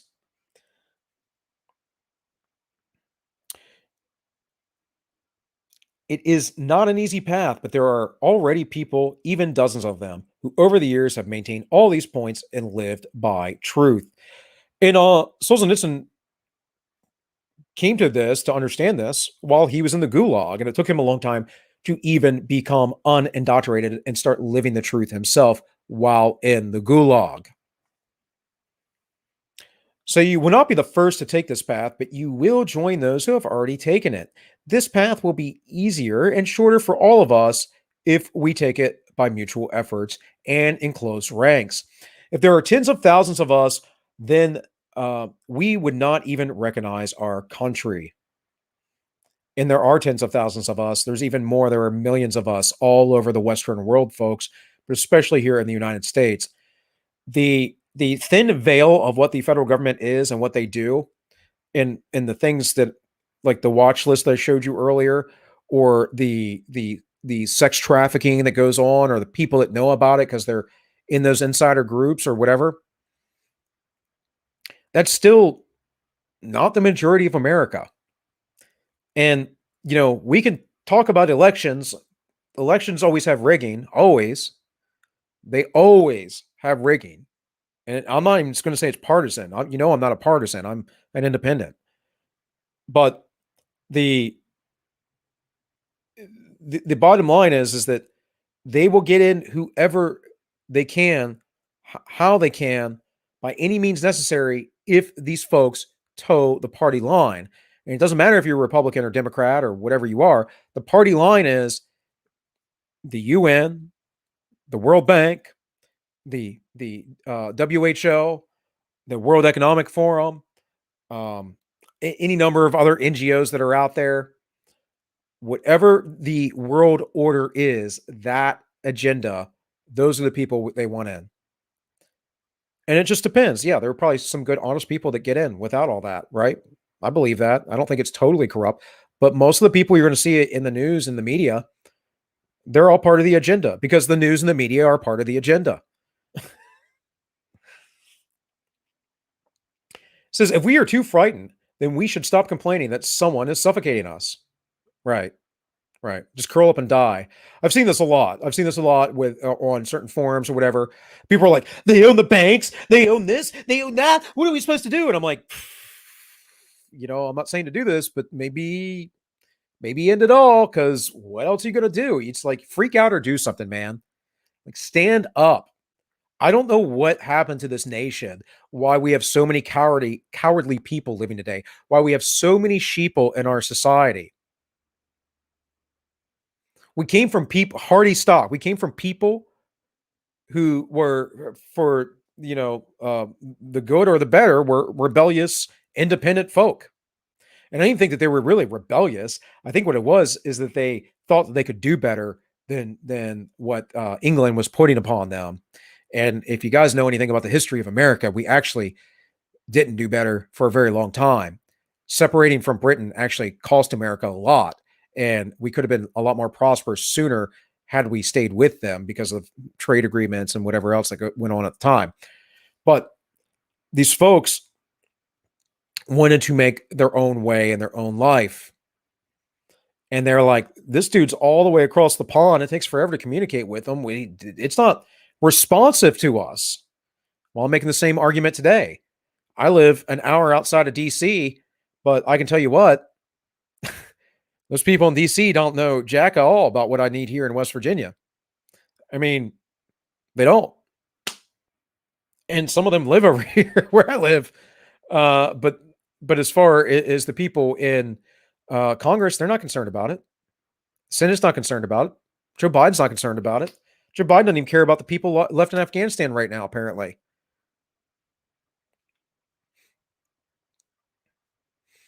I mean, really the question is, are you willing to live as a slave? Are you willing to live as a slave to this kind of government? Or are you going to stand up and be free? Because if they're going to oppress you one way or the other, you might as well do it on your own terms. You guys think what we have today is bad? I mean, the early church, the early Christians, they had it really bad. There were, periods of persecution. Sometimes there were periods of peace with no persecution, but I mean, they were not seen in good light for a long time, and they would be tortured to death. There are Roman writings about this. They would be tortured, and the Romans knew only a true believer in Christ would go to their death. The other ones, they said they weren't true believers because we could torture it out of them. They would denounce Christ. All right, let's finish this up so I can get out of here. We ourselves are doing it. Let us then bow down even more. Let us wail, and our brothers and the biologist will help bring nearer the day when they are able to read our thoughts and that they are worthless and hopeless. And if we get cold feet, even taking this step, then we are indeed worthless and hopeless. And the scorn of Pushkin should be directed to us. Why would cattle have the gift of freedom? Their heritage from generation to generation is the belled yoke and lash. Why is there a fourth page? All right, guys, let me go through chat real quick, see if there's anything here. Child of God said most people are about the money. You're 100% right. They don't care about anything. This really drives me nuts about folks who say they're in the faith. I will do that 101 times, folks. I don't know why I keep wanting to do that. The insane things I hear from people who say that they're in the faith, and I know there are multiplicities of faith that disagree with many different things, because, well, their beliefs come from long after the fact. Not to offend anybody out there, but I have a thing against the papacy. I also have a thing against Calvinists. Calvinists come from John Calvin. Before that, Luther sort of propped up some of those ideas, but really all those ideas come out of Augustinianism. Augustinian brought in fatalistic, stoic Manichaeanism into his religion. He was really good in the beginning in his youth as a pretty orthodox writer. And then as he got older, he changed and he started to add things that are not in the scriptures. So there's stuff like that. A lot of most modern Christians think that warfare is okay. That's not what the Bible says at all. Christ says those who live by the sword will die by the sword. That's mentioned at least twice in the New Testament. So when Christ told the men to get swords, to sell off some things, to get swords, to go into the garden, and Peter cut off the ear of the guard, what did he tell Peter? He said, don't you know I could bring about 10,000 legions if I wanted? This isn't the way. We're going about things through peace. And then he told Peter, he said, those who live by the sword die by the sword. Put your sword away. And this is echoed, of course, again in the book of Revelations. Those who live by the sword die by the sword. Those who lead into captivity will be taken into captivity. Let those who have ears, let them hear. I'm not reading anything, guys. I'm quoting Revelation 12 or 13. Not the best with those things off the top of my head, but yes. that's not the way. And might does not make right. Like, I can never, anytime I get into this conversation with people and I go, well, but this might make right. Like, what's the difference? What's the difference between, the monarchists that are out there these days and your based monarchy and your dictator, between any other system and any other dictator, other than your emotional appeal toward it, your support of it. You're just replacing the one thing with the same thing that has a slightly different flavor. Let's see. Matt said, the world tries to make it tough, inconvenient, painful to be honest, just in general. Uses the prospect of lying to control. Men also do this to themselves. It's a manifestation of the fall. Amen. I mean, so you guys know I was married prior, years and years ago, to just not a good person. And I tried to maintain my moral framework for a very long time and a lot of things. And you get worn down. Your spirit breaks. And so with her particularly, I had a lot of emotional, psychological issues I had to deal with for some years afterward.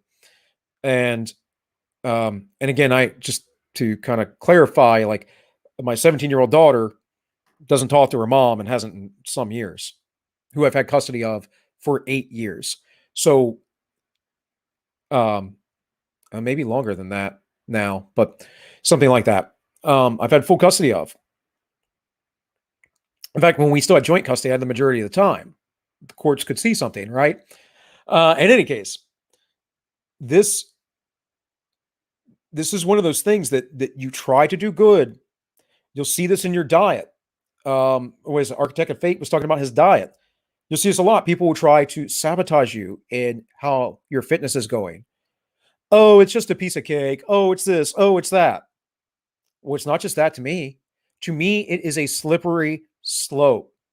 Because once I allow myself this one excess, guess what? I've now weakened my resolve, and it makes it that much easier for me to commit the next sin. A great book that you guys should possibly read if you are in the faith is the Imitation of Christ by Thomas A. Kempis. And it is just phenomenal as far as like basic doing good, being better, living in the Lord more, all this kind of stuff. And like just throughout, he's kind of like, the more good you do, the easier it is. And it's like, well, yeah, that's actually, we know that now scientifically. There are neural pathways that get grooved in your brain over time.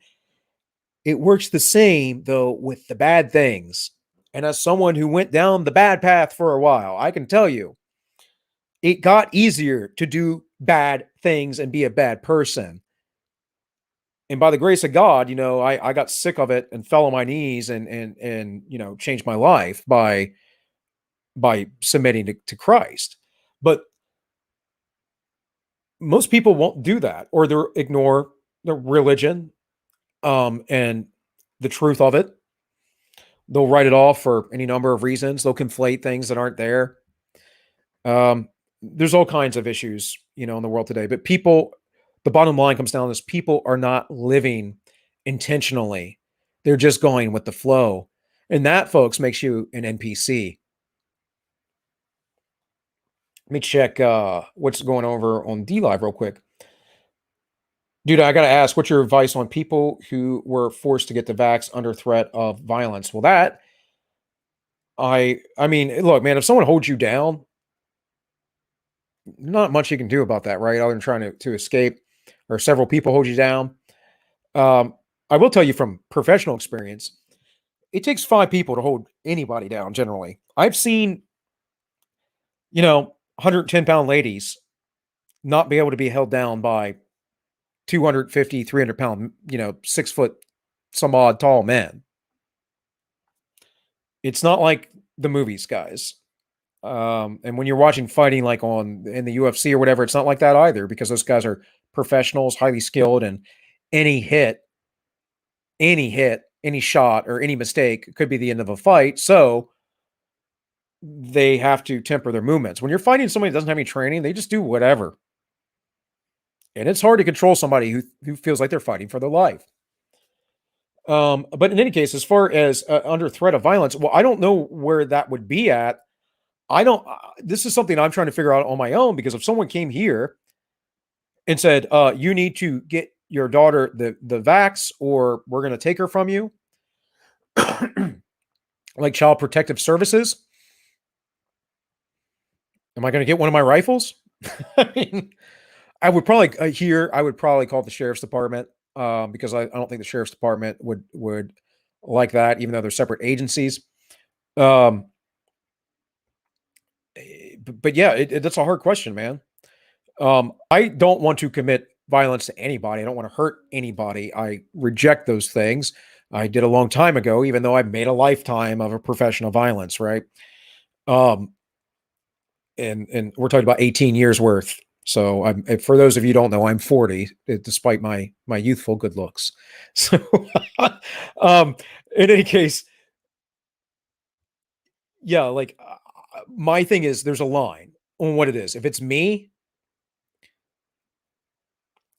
maybe not. Maybe I wouldn't fight. If it's my children, hard to say how well I'll control my emotions, and that's where I would ask for the grace of God.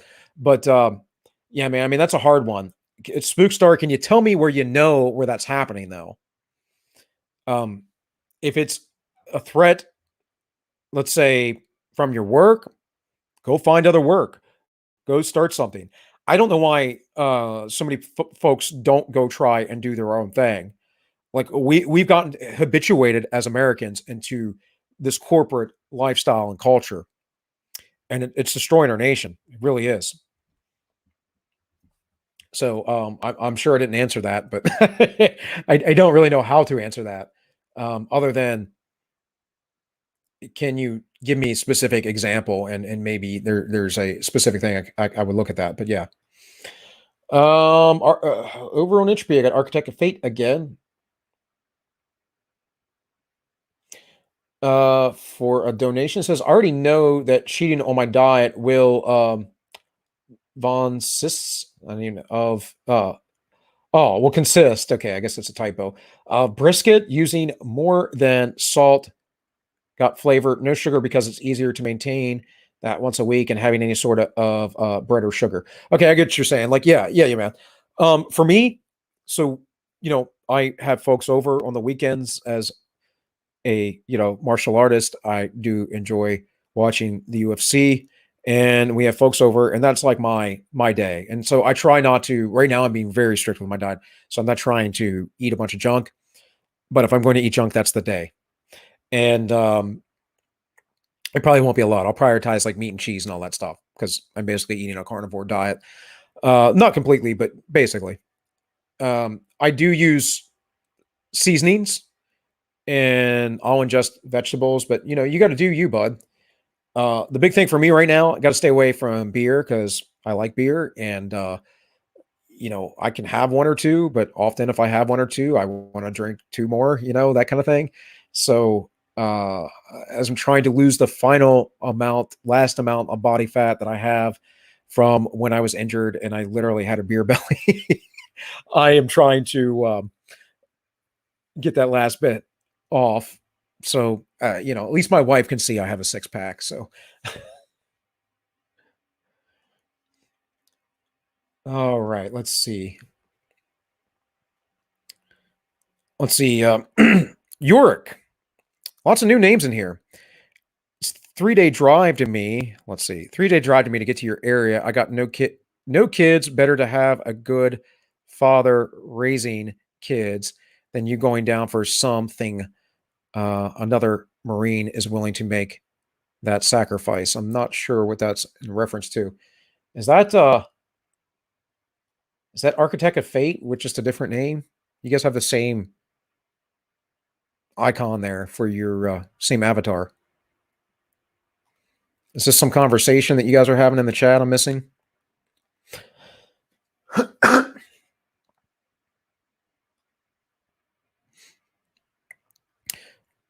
Yes, perspective. Solzhenitsyn memorized the Gulag Archipelago because he was in a gulag. Yes, he could not smuggle it out.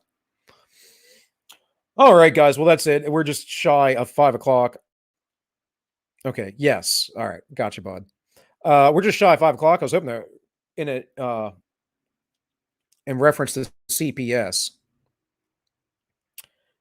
Oh, okay. I got no kids. Better to have a good father raising kids than you going down for something. Another Marine is willing to make that sacrifice. Oh, okay. I get what you're saying. Yeah. I think for me, honestly, if it was about the kids and the hypothetical you're bringing up here, hypothetical folks, no, I mean, if I got wind of anything, I would be gone. And my wife would come with, my wife would 100% back me. And we know so many people. We're simple folks, but we do know people that have influence and whatever. It probably would not be that long. I mean, most of you guys know my wife used to work for Project Veritas. I'm pretty sure we can get James on the line pretty quick. But even beyond him, we know people. So,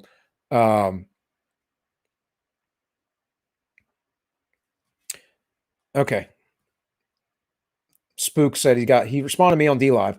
I was forced to get the vax by my fam. They held me down and tied me up.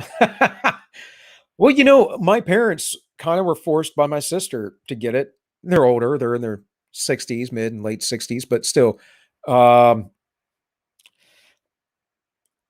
if they wanted to get it, they wanted to get it, but it was all about my sister and what she wanted. And, my parents did it because they want to see their grandkids. I don't find that any more moral. That is, so Justin Martyr said that the only violence that we're allowed to permit, those who are Christians, are the violence of words. And in some manner or another, that is violence, what she did to my parents. It's psychological violence to manipulate them. And guys, I'm not trying to be an SJW type here. I'm just saying, like on a metaphysical level, it was force used against my parent, right? It was a form of extortion, if you would. You can't see your grandkids if you don't get the jab. And my parents aren't the kind of people to say, well, honey, I love you, but I guess I'm just not going to be in your life anymore because I'm not doing this.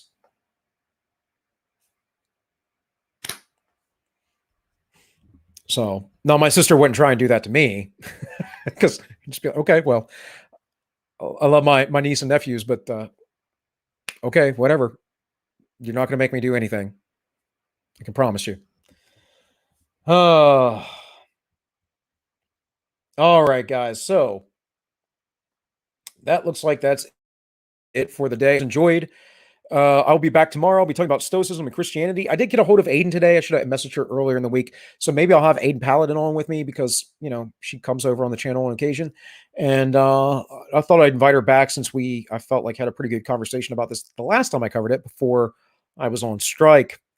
And if you guys don't recall, I was on strike back to back because I got it appealed and I was fine, but it was over the weekend. And then, a few days later struck again. So just got to stay off the coup for a little bit, I guess. I don't say. I mean, the info's out there. I think everyone's already drawn their line in the sand already anyway. So that's just about it. So, all right, guys. Well, appreciate you once again for watching. Thank you all for the donations. I will be back tomorrow at 3 p.m. Eastern here on All Minus One. We'll be talking about Stoicism and Christianity and their similarities and differences, and how that the Stoic ideals of the past crept into Christianity and basically led to a form of fatalism and how it exists in our society today. So that's kind of really the bigger overarching thing to be talking about. And in any case, hopefully you all will be able to catch that tomorrow, and I will see you then. For now, this has been All Minus One, and my name is Bill, and I wish you all well.